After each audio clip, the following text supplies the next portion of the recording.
Hare Krishna, Krishna Krishna, Hare Hare, Hare Rama, Rama Rama, Hare Hare.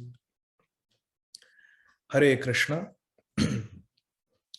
I would like to welcome all of you for joining for this noon session on the topic, the power of intentions.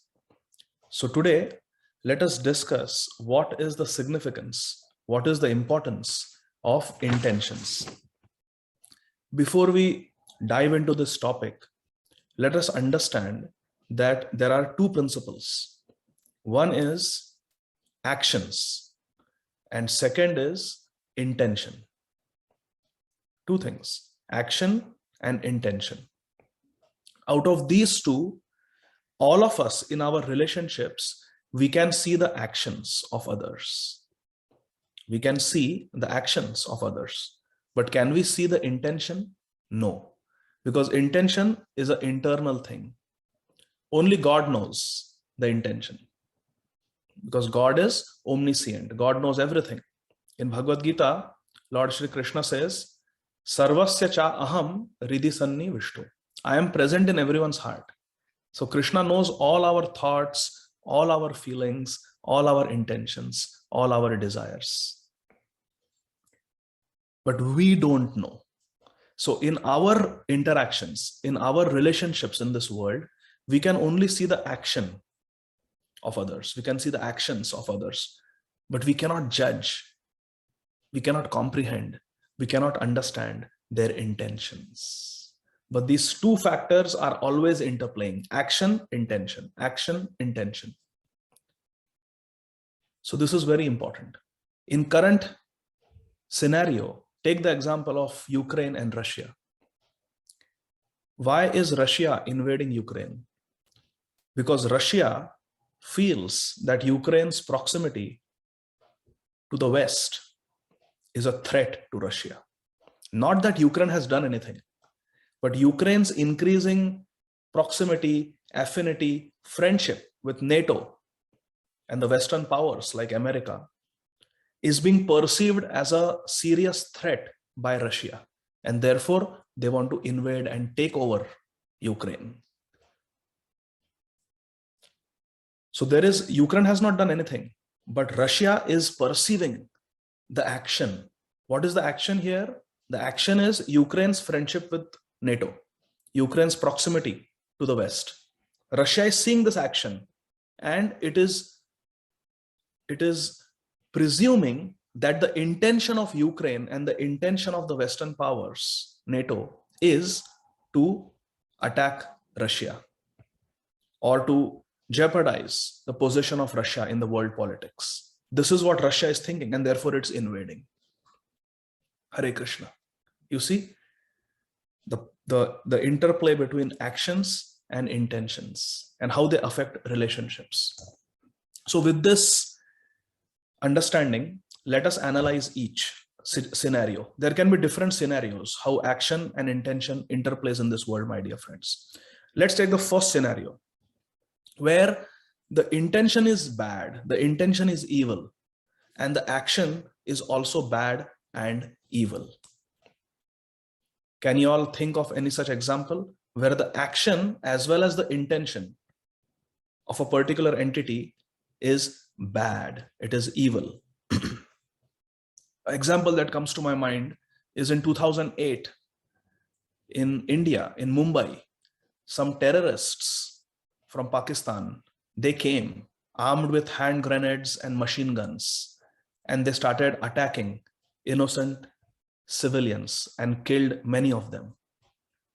So they came with combat gear, armed with machine guns, armed with bombs. So their action was evil, action was bad, and obviously their intention also was to kill innocent civilians.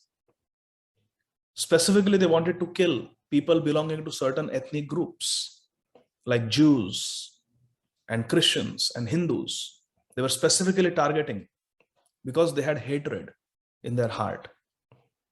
But if you see, my dear friends, these terrorists that attacked Mumbai in 2008, They knew they are going to die, is it not? They knew they did not stand a chance against the entire police and military force of Mumbai. They knew for sure that they are all going to perish in this mission. They are all going to, it was a suicide mission. Why do terrorists engage in suicide missions? Think about it. If you ask Kasab, or if you ask any of those terrorists, why you are doing this? In their mind, in their head, they are convinced that this is the right action. I am doing this to please Prophet Muhammad. It is their conviction. It is their understanding. They have been brainwashed or brain contaminated, you can say. But in their mind, they are convinced that this is the right thing to do. This is dharma. This is what will take me to Jannat. I'm not targeting any particular religion or ethnic group. I love the Muslims. I have so many Muslim friends. I'm giving contemporary, real life examples so we can understand. In their mind, these terrorists, they are completely convinced that what they are doing is going to please God. What they are doing is according to their religion. So their intention in their mind is correct. And their action is also correct. But you see, when we see it, when the whole world sees it, they see it as wrong intention and wrong action. The action is sinful and their intention is sinful, to kill people. Why would you just want to walk into someone's house or someone's hotel or restaurant and just start shooting at innocent people? There are women, there are kids, there are elderly people there. You throw bombs, you kill military commandos who have come to stop you. They are young men in their 20s and 30s. They have wives, they have parents, they have families.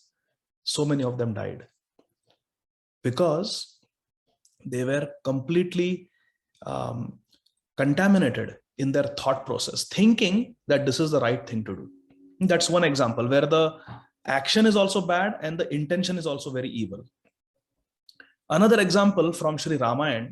Can you all think of some example from Ramayana where you can always put it in the chat box, where the action is evil and the intention is also evil? One example that comes to my mind is Shurpanakha. Ram, Sita and Lakshmana are happily living in the forest, isn't it? They're happily living in the forest, and suddenly when they are living happily on the banks of the holy river Godavari near Nasik, Nasik, Ka means to cut and Nasi means nose, where Shurpanakha's nose was cut. That place is called Nasik. They were living in Nasik and suddenly Shurpanakha comes there. She sees Lord Ramachandra. She is very much attracted and enamored by the beauty and the handsomeness of Lord Ram, and she wants to marry him. She wants to be with him, enjoy with him. She tells, look at the beautiful mountain sides here in the forest. Let's go and enjoy together, she told Ram. Lord Ramchandra said, I am Ek Patni Vrata. I am already married to Sita Devi, so I cannot look at another woman with that intention. Shurpanakha said, this Sita is coming between you and me. I will kill Sita. And Shurpanakha viciously attacked Shrimati Sita Devi, wanting to kill her. What is this? Bad action and bad intention. Someone is happily married and you want to kill the spouse because you want to marry Ram. How evil is that? So Shurpanakha's action and intention both were evil. Why? Because she could not control her mind. She had a desire to enjoy with Ram, and anyone that interferes or impedes the fulfillment of my desire, I have a right to destroy that person. This is terrorism. Hare Krishna. So we see this. So remember this. Action is bad, intention is bad, but we cannot control. We cannot control our mind. Why? Because the temptation is too strong to fulfill our desires, to fulfill our evil intentions. We are talking about desires and intentions today. So Shurpanakha desired Ram, but without Sita. Now analyze this for a second, my dear friends. There are 3 siblings. How many siblings? 3 siblings. There is Ravan, there is Vibhishan, the younger brother, and there is the sister Shurpanakha. They are brothers and sisters, all 3 of them, Ravan, Vibhishan and Shurpanakha. Shurpanakha wants Ram without Sita. Hare Krishna. And she is willing to kill Sita. Ravan, on the other hand, wants Sita without Ram. And he wants to kill Ram. He wants to enjoy with Sita, but without Ram. And Vibhishan, the third sibling, he wants to bring Sita and Ram together. Therefore, he is a devotee. So there is God and there is the energy of God, the property of God. Ram is God and Mother Sita is the energy, the Shakti of God. When we want to enjoy the Shakti of God or the property of God without God, we are being like Ravan. We are being like Ravan. So if we want to enjoy wealth in this world, we want to enjoy power, position, fame, prestige in this world. Ultimately, all wealth, all beauty, all fame, all recognition, all glorification belongs to God. If we want it for ourselves without God, we are being like Ravan. That's point number one. Point number two, if we want God without God's devotees, because Srimati Sita Devi represents devotee also. If we want God, but without paying attention to other people who are close to God, then we are being evil like Shurpanakha. That is also failure on our part. We have missed the point. God will not be pleased. Was Lord Ram pleased with Shurpanakha? Not at all. It was Lord Ram who ordered Lakshman immediately punish her. She is trying to kill Sita, and Lakshman did the needful. So Shurpanakha displeased Ram, even though apparently she was in love with Ram. That was not love. That was lust. Love means we want to see the object of our love happy. We want to serve the person who we love. But lust means we want to use the person for our satisfaction, for our gratification. That is lust. Wanting to pluck a flower and smell it and enjoy it is lust. But to nourish the flower, water that plant so the flower becomes healthy, and then taking it and offering it to Krishna, that is devotion. That is love. That is bhakti. That is prem. And what did Vibhishan want? Vibhishan neither wanted Ram for himself, nor did he want Sita for himself. He wanted to bring them together. And that is a devotee. That is a devotee. A devotee's actions and intentions are both glorious. And we will come to that. So first scenario is our action and intention both are evil because we don't have proper discrimination. We don't have proper intelligence. Let's go to the next scenario where we'll talk about the intention being very bad, but the action is very good. Hare Krishna. From our history, can you think of any examples where the intention is evil, but the action is very good? Sorry, I'm on call, so I have to. So the action is very good, very pleasing, but the intention is bad. So Shama Keshori Mataji has written Putana. Very good example. So we see, absolutely right, Mataji. Thank you. We see that in Srimad Bhagavatam, there was this witch. Her name was Putana. She was very evil. Her favorite activity was infanticide. She liked to kill children who were less than 1 year old. Infant is one who is less than 1 year old. Newborn means first month of life. And from first month to 12 months is called infant. Her favorite activity was infanticide. She liked to kill babies. Putana. She was a witch. She wanted to kill Krishna. She was sent by Kansa Mama, the uncle of Krishna. Kansa sent her to Vrindavan to kill Krishna. And how did she accomplish that? She came dressed as a very nice lady who wanted to take Krishna in her arms and fondle Krishna and love Krishna.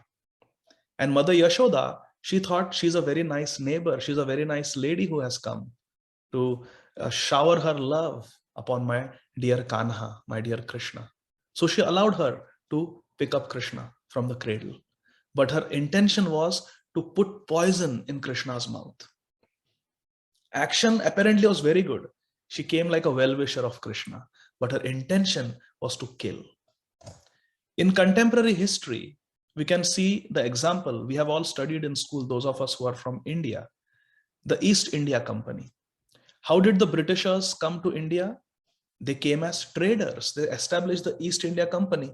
They said, all we want is we love your spices. We have never seen elaichi. We have never seen kesher. We have never seen clove, lavang. Your spices are so wonderful. Your jeera, hing is so beautiful, so wonderful. We want to take it to Great Britain. And we want to buy these spices from you. And in return, we'll give you a lot of money. We want to buy your cotton. So they came as traders. And then I remember in history, back in school, we had a lesson, a chapter called Traders Become Rulers. Hare Krishna. So they came as traders. They came to do business. But what was the real intention? We want to take over this country. We want to make India our colony. We want to destroy their culture, destroy their education system, and we want to exploit them. Sone ki chidiya. We want to exploit the golden sparrow called India. Again, I am not criticizing any country. We are all one family. Vasudhaiva Kutumbakam. This entire earth, this entire world is one big family. But it is important to learn lessons from history. So East India Company, action was very good. We have come to do trade. There will be economic development because of us coming to India. But intention was very evil, to become rulers, to become controllers. Another example from Mahabharata, can someone type? Where the intention is very evil, but apparently the action is very friendly. One example is Duryodhan and Dhritarashtra inviting Yudhishthir Maharaj for a game of dice. Yes, Aparna Mataji has written very nicely, dice game invitation. You just come, you are also a nice king ruling over Indraprasth. Duryodhan is also a very nice prince. He is ruling from Hastinapur. You are both brothers, cousins. Come together. Let's have a friendly game of dice. How we play chess or carom, board game, Monopoly. Come. But the only difference was Duryodhana wanted to monopolize. He wanted to completely take control and cheat Yudhishthir Maharaj. The game was rigged. It was match fixing. Because Shakuni's dice was loaded. Whatever number he would call out, that number had to come. He had that siddhi, he had that mystic power. So Yudhishthira Maharaj was completely cheated. And why did Duryodhan do this? Because his mind was contaminated by greed. Shurpanakha's mind was contaminated by lust. And Duryodhan's mind was contaminated by greed. And also lust, because he attacked Draupadi. So all these vices, greed, anger, lust, they go together. They go together. They are a bunch of vices. They always travel together. 6 of them. Lust, anger, greed, envy, pride, and ego, false ego. So these enemies, they are a big gang of gangsters. They travel together. So we see how sometimes the action may be very good, but we have to be careful because the intention is very bad. Another example, because I'm from India and I have studied Indian history, these examples are coming to my mind. So please forgive me if I'm sounding very one-sided. But one history that I remember clearly is the war between India and China in the 1970s. How did the Chinese come near the Indo-China border? What was their slogan? Hindu Chini, Bhai Bhai. The Indians and the Chinese are brothers. Hindu Chini, Bhai Bhai, Hindu Chini, Bhai Bhai. They came and then they slaughtered the Indians. They attacked and they took control of so much territory. There was a war. So we have to be careful in this world. Sometimes the action may be very friendly, but the intention is very bad. Even in contemporary society, we see sometimes someone may give us a ride, a taxi or something, and then they abduct, they kidnap. Because their action is good. I am a taxi driver. But what is the intention? The intention is to abduct and kidnap and exploit. So we have to be very careful. Even Ravan, how did he approach Mother Sita? He came in the dress of a sadhu, a mendicant. Oh, Mother Sita, give me some water. But what was the intention? He wanted to abduct Sita. He wanted to carry her away to his kingdom and enjoy her. So sometimes the action may be good, but intention may be evil. And the problem is, we discussed in the beginning, we as human beings can only see the action. We cannot see the intention. So we have to be very careful in this world. The third scenario, where the intention is good, but the action is bad. Hare Krishna. Can someone think of an example where the intention is good, but the action seems to be bad? One example from Srimad Bhagavatam is that of a very great person after whom our entire country is named, Bharat. Bharat. Our country of India, Bharat, it is named after a king called Bharat. This Bharat Maharaj, he was the son of the Supreme Lord, Rishabdev, many, many thousands of years ago. And Bharat Maharaj, he wanted to attain Krishna. He wanted to attain pure devotion. So what did he do? He fulfilled all his duties as a king, found a successor, created a perfect succession planning, and then gave up his kingdom, went alone to the forest, gave up his expensive clothes, all his money, his palace, his servants, his family members, comforts, luxuries, everything. He's the king of the world. He left everything and went in the Himalayan mountains, in the forest, to perform bhakti, devotional service, so that he can get Krishna. But what happened? He had been a king all his life. He had been a Kshatriya. And what is the quality of a Kshatriya?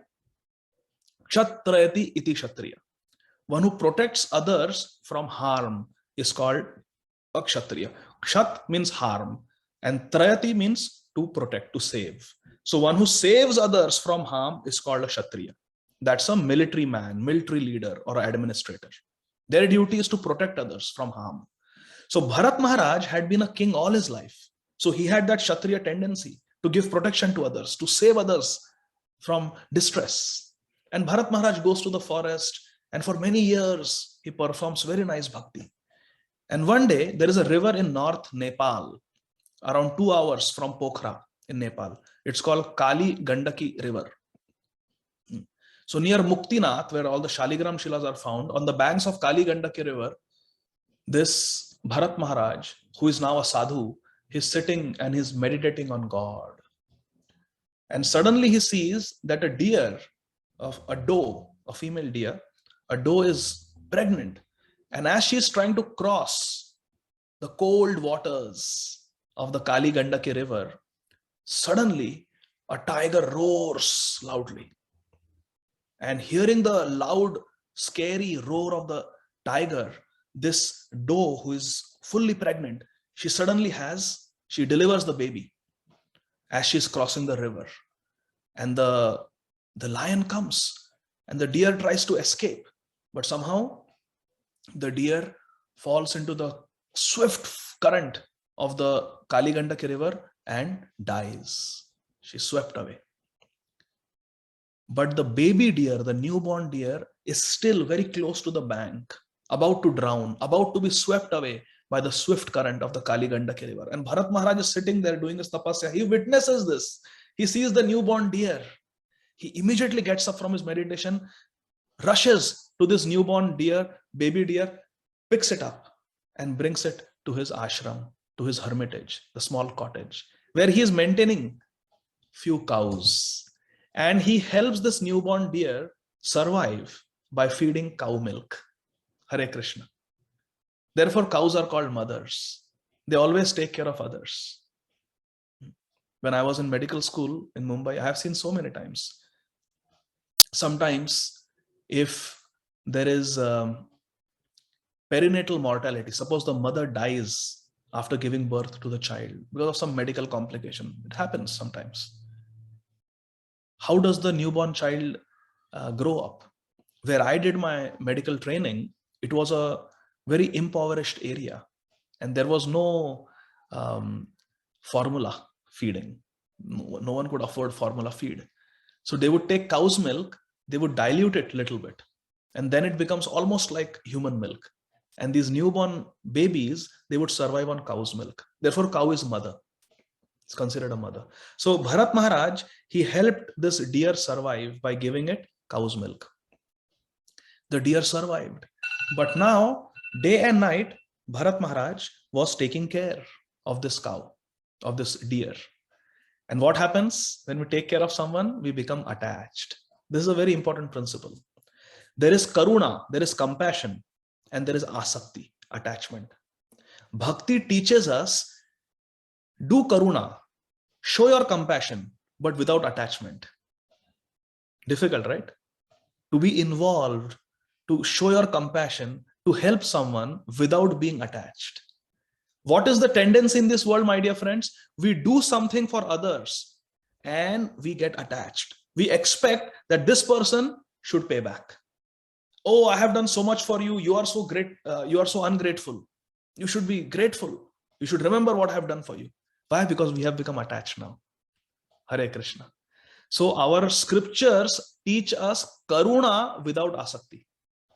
Hare Krishna. Showing compassion without getting attached.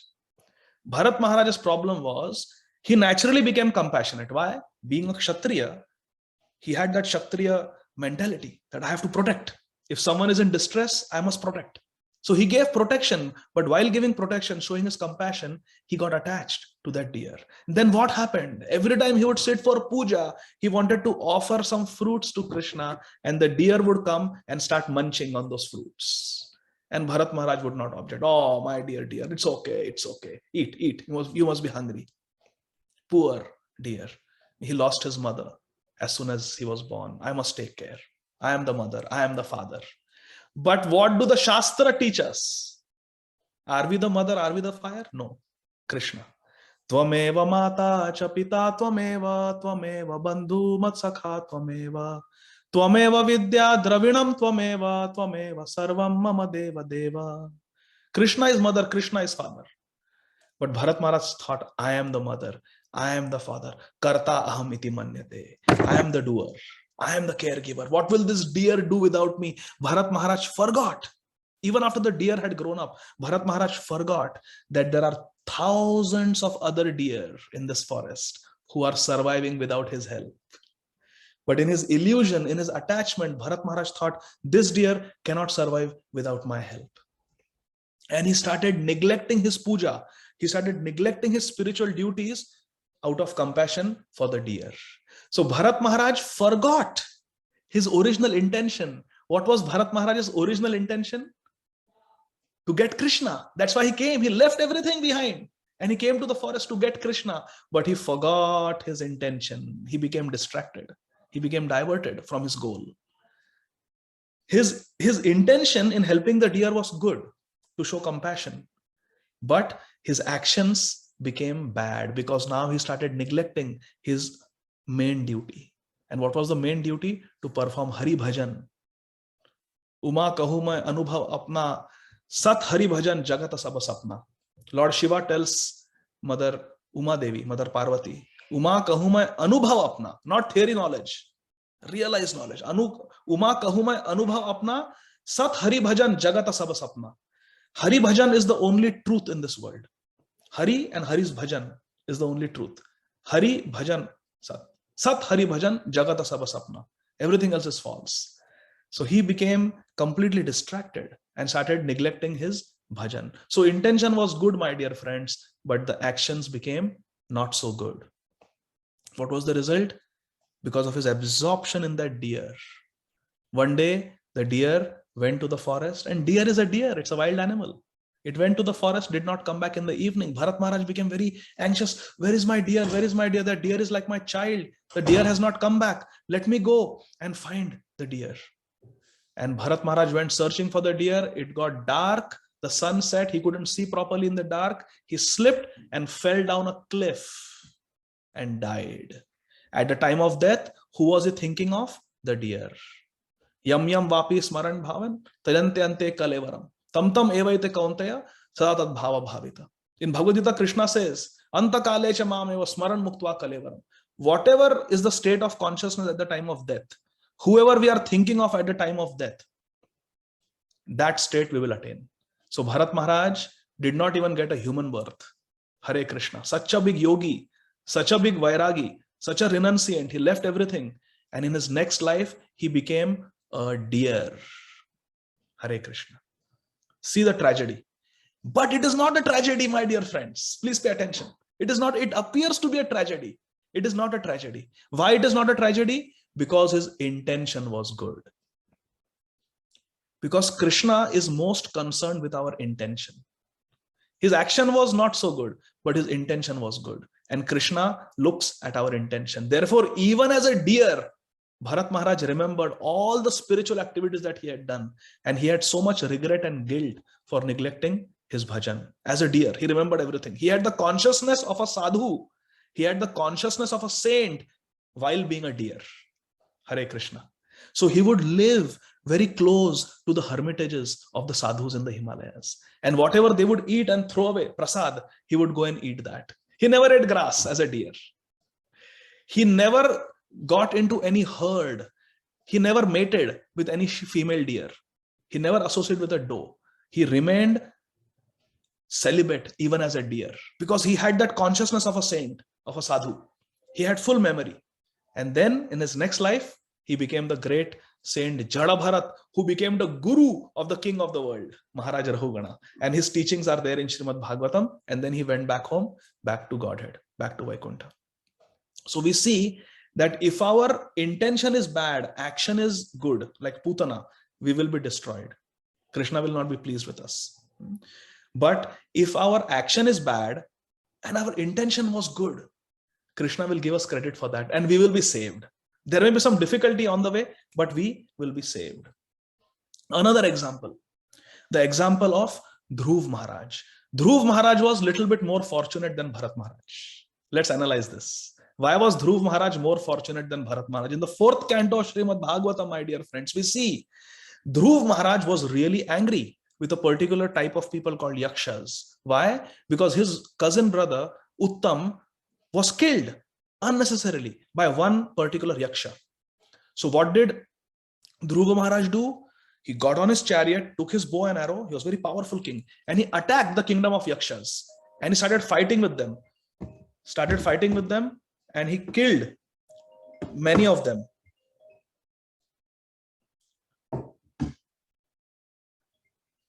I don't know where the sound is coming from. I'm sorry. Oh, okay. Yeah. So Dhruva Maharaj attacked the Yakshas and started killing them. His intention was to find that Yaksha who had killed his brother. But in the bargain, in the war, he got carried away in the heat of the war. And he started killing more and more Yakshas. The Yakshas retaliated, they fought back, and he fought back. And there was a big war. And thousands of Yakshas were slaughtered by Dhruv Maharaj single-handedly. Even though he had originally gone looking for one Yaksha who had wronged him, who had killed his brother. So initially the intention was just, because a murderer has to be punished. Dhruv Maharaj being the king of the world, it was his duty to punish the murderer of his own brother. So he went looking for the murderer of his brother, but in the bargain, he got carried away. His intention was good, but his actions became abominable because he was doing mass slaughter of the Yakshas. He was killing them unnecessarily. But Dhruv Maharaj was more fortunate. Why? Because his grandfather came to his rescue. His grandfather, Swayambhuva Manu, he came there and he corrected Dhruv. He said, Dhruv, this is overkill. This is too much. Stop it. Don't do this. Don't kill all the Yakshas. They are not at fault. One of them was at fault. This is enough. Stop the war. And Dhruv Maharaj took the good advice and immediately stopped. So what does it teach us, my dear friends? Bharat Maharaj and Dhruv Maharaj both had good intentions to begin with. But both of them, their actions became abominable. Intention was good, but actions became abominable. Bharat Maharaj did not have good advisors. Hare Krishna. He was alone in the forest. He did not have good advisors. If Bharat Maharaj had an advisor like Swayambhuva Manu, that advisor would have told him, my dear Bharat, you have taken care of the baby deer. You saved the baby deer. That's enough. Now leave it to God. It's a wild animal. Let it go in the forest. Ultimately, everyone has to die. How long are you going to protect the deer? Go, let go now. And you focus on your devotional practices. But there was no one to tell Bharat Maharaj. He was alone in the forest. He did not have advisors. So Bharat Maharaj had to suffer. He had to go through the purification of becoming a deer, becoming Jad Bharat, and then going back home, back to Godhead. But Dhruv Maharaj went back home, back to Godhead in one lifetime. He went to Vaikuntha in one lifetime. Why? Because he had advisors and he listened to the advisors. Hare Krishna. This is important. We may have advisors, but what if we don't listen to them? Is there an example like that? Whose intention was good, action became bad, good advice was given, good counsel was there, but rejected it, did not accept it. So Ashtasaki Mataji is saying, Indra. Can you unmute and explain? Because I'm not able to think. Hold on. Yes, you can unmute. Ashtasaki Mataji, yes, please. So he was respectful for his guru, no Prabhu, Durvas Muni. Correct. That is good. So he knew that one should not disrespect one's guru, but still he disrespected, being carried away. That is a good example. Another example that comes to mind is Dhritarashtra. Swati Mataji has posted in the group Dhritarashtra. Swati Mataji, can you unmute and explain how Dhritarashtra fits the example of good intention, bad action, got good advice, but did not listen? When Vidura tried to convince Dhritarashtra that your son is not going in a pious way and all, but still Dhritarashtra is neglected and he's not ready to listen. Dhritarashtra's Vani.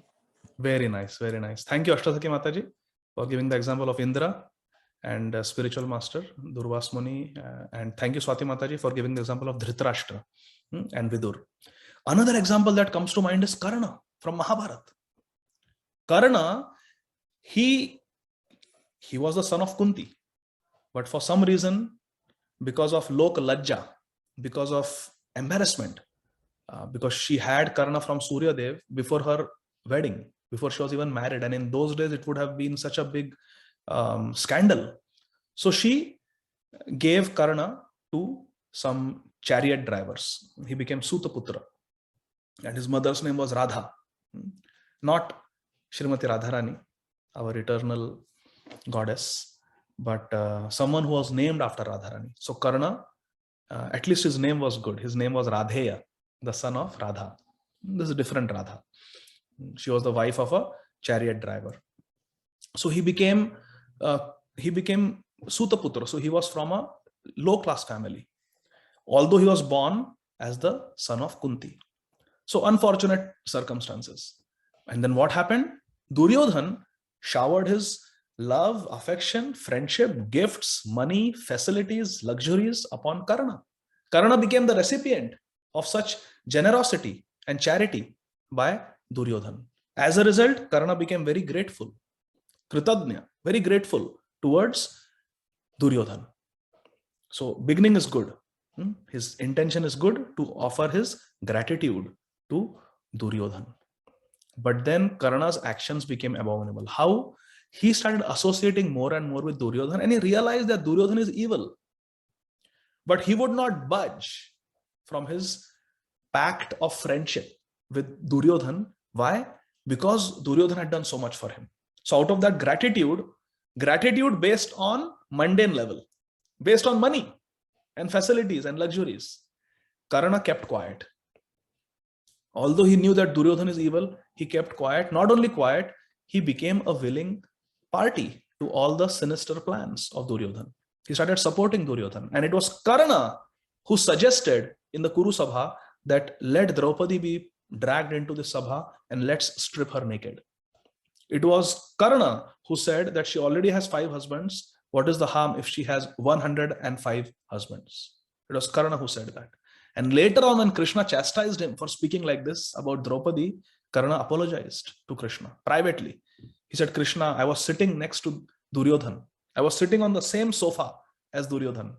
And just sitting with him, my intelligence was contaminated. I don't know how those words came out of my mouth.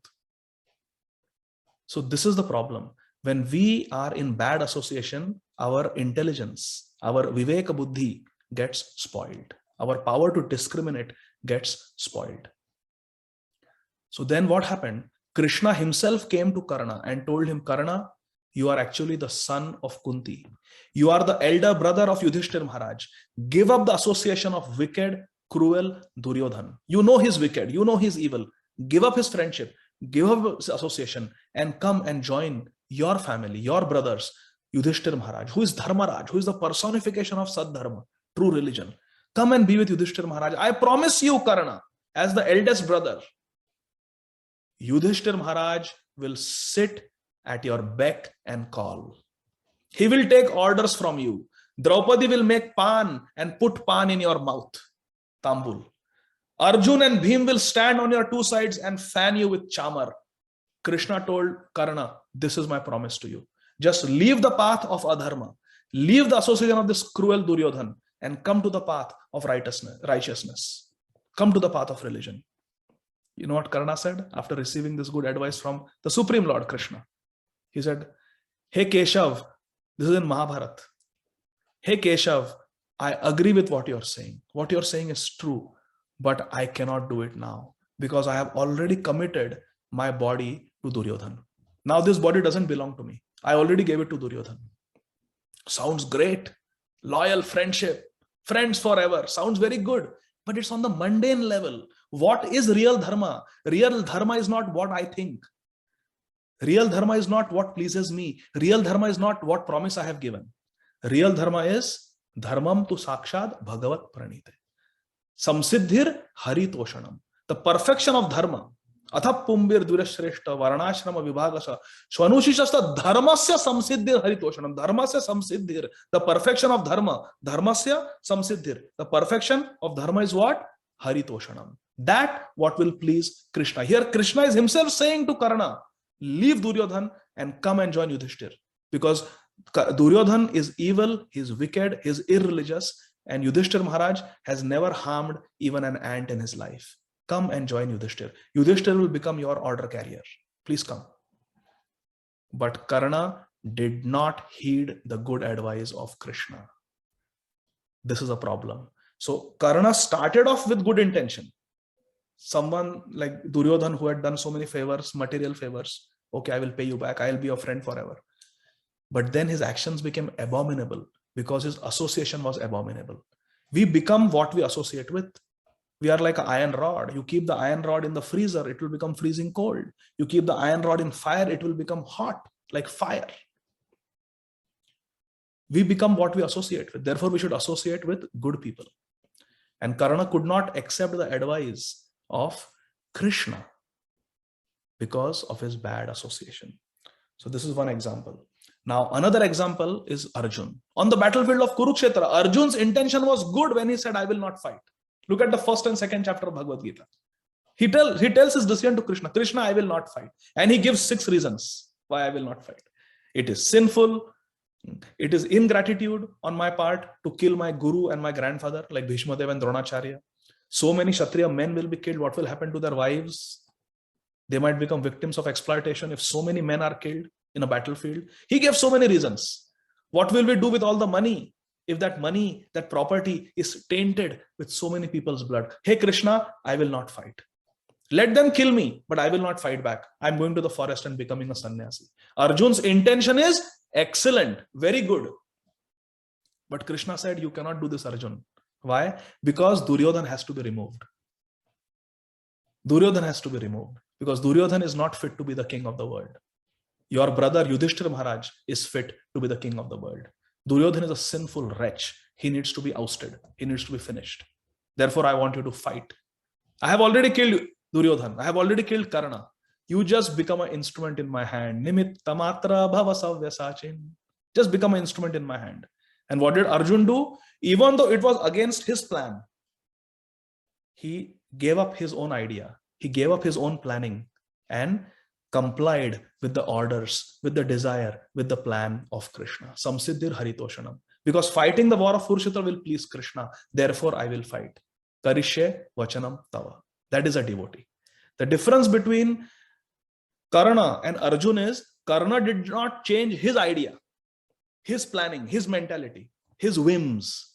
But Arjun changed, and gave up his personal likes and dislikes for the sake of Krishna. That is a difference between Karna and Arjun. Therefore, Arjun is a devotee and Karna is a sinful person. So this is something I wanted to share with you. And now I will conclude. We have hardly 9 minutes left. We will conclude with the final scenario, the fourth scenario. What is the fourth scenario? Action is also good and intention is also good. And the example that comes in mind is Jatayu. Jatayu saw that helpless Sita Devi was being abducted by this wicked Ravan. What did Jatayu do? He could have just sat there, perched on the top of the tree, and given the information to Lord Ramachandra. And Lord Ramachandra would have been very happy. But Jatayu wanted to do something even better. Even though he was old, he was ill-prepared, and Ravan was prepared for war. Jatayu was old, Ravan was young. Still, Jatayu gave up his life fighting for the right cause. He gave up his life to protect Sita. So is the action good? Yes. Is the intention good? Yes. Action, intention, both were good. But what was the result, my dear friends? The result was defeat and failure. Hare Krishna. Jatayu's action was good. His intention was good. But the result was failure. He failed in his mission. He failed in his mission. Sita was still abducted and Jatayu lost his life and he died a painful death. His wing was cut off and he bled to death. He was beaten up by Ravan. But was it really unsuccessful? Was it really a failure? Not at all. That fortune which even Maharaja Dashrath did not get, that good fortune was bestowed on Jatayu by Lord Ram. Lord Ramchandra with his own loving hands performed the Antyeshti Kriya of Jatayu. Lakshman and Ram both, they did. Lord Ramchandra placed the head of Jatayu on his lap. Jatayu was bleeding. When we bleed, I have seen this, my dear friends. When we bleed, we become very dehydrated. Our blood pressure goes down, mouth becomes dry, and we feel thirsty. Jatayu was profusely bleeding through his cut wing. Jatayu asked Lord Ramchandra, I want some water. I want some water. What did Lord Ram do? He took his bow and arrow and shot in the earth. And even today, if you go to Nasik, there is a Jatayu Kund, where Lord Ramchandra hit with the arrow and fresh water of Mother Godavari manifested there. And it spurted out and went straight into the mouth of Jatayu. Lord Ramachandra gave water to Jatayu, placed him on his lap and promised him, my dear Jatayu, you close your eyes here in this world and you open your eyes in my Vaikuntha, in Ayodhya, where you will live eternally. You will get a fresh spiritual body, no more suffering, no more pain. Your life is successful. And Jatayu even told Ram the direction in which Ravan had taken Sita. Go to the southern direction, you will find Sita, Jatayu told. So his mission was completely successful, even though externally, to external vision, it was unsuccessful. Why was Jatayu supremely successful? Why is Jatayu celebrated as the greatest hero? Because his action and intentions were both pure. Another example from Ramayana is Vibhishan. Vibhishan gave up his brother because his brother would not give up the path of wickedness, the path of sin. Vibhishan gave so many advices to Ravan because he was the minister, he was the advisor of Ravan. It was his duty. He gave so much advice, Ravan did not heed. Finally, Vibhishan gave up his family, gave up his palace, gave up his own brother and joined forces with his brother's enemy, Ram. Why? Because Ram was on the side of Dharma. Ram was fighting for Dharma and Ravan was wicked and sinful. So therefore, Vibhishan's action of leaving the wicked Ravan and going and surrendering to Sri Ram, Vibhishan Sharanagati, this episode is called in Ramayana. The action is glorious and the intention is also glorious. The intention, as we discussed in the original part of our beginning of our lecture, the intention of Vibhishan was to bring Sita and Ram together. So Vibhishan leaving Ravan and coming to Lord Ramchandra, Vibhishan Sharanagati, the intention is good and the action is also good because he's coming to Ram. Intention is good, action is good. But even he was misunderstood. Hare Krishna. When he came to take Sharanagati of Ram, everyone misunderstood him. Angad misunderstood. Sugriv misunderstood. They thought he's a spy of Ravan and he has come to infiltrate our army. and harm us. They wanted to punish him. They wanted to imprison him. Some wanted to kill him. But Lord Ramchandra understood. No, his action is glorious and his intention is also glorious. And therefore, Lord Ramachandra immediately made him the king of Lanka. Even before Ravan was killed, he said, Vibhishan, you are the king of Lanka. Only time is separating you. Very soon I will destroy Ravan and you will be the king of Lanka. You are qualified to rule over Lanka because you are a devotee. Your intention is good and your action is also good. Therefore, my dear friends, in life, it is all about action and intention. But more important is intention. Our action may be perceived as bad. A child may perceive a doctor. A child has an abscess and the doctor wants to lance it and cut the abscess out. The child will say, oh, doctor, you are so evil. You are coming with a knife. You are coming with an injection. Intention is good. Action is being perceived as bad. But eventually the child will understand. And the parents of the child will actually give money to the doctor to cut. But if someone on the street wants to come with a knife and cut the child, the parents will and the police will punish that offender, that criminal. You see, because action is evil, intention is evil. So intention is most important. So what is the conclusion? In 1 minute, I will conclude. The conclusion is, my dear friends, actions and intentions are both very important. Of the two, intention is all important. Our intention should always be good. And as far as action is concerned, we should try to be as transparent about our action as possible. Like Vibhishan, he came very transparently before Ram. I am Ravan's brother, no pretension, no pretense. I am Ravan's brother. I don't agree with his policy. I have left him and have come to you, Ram. Other than you, I have no one. Sakrid eva prapannoyam tava asmiti sayachate. I am yours. Tava asmi. We should keep our action and intention transparent. Our actions should reflect our intention. I repeat, our actions should reflect our intention so that there is no miscommunication. There is no misunderstanding. But our intention is all important. Even though our action may be misunderstood, we should try our best not to let our actions be misunderstood by being transparent. But even if our action is misunderstood by the whole world, as long as our intention is pure, our life is successful because Krishna will be pleased. Because Krishna is Bhavagrahi Janardana.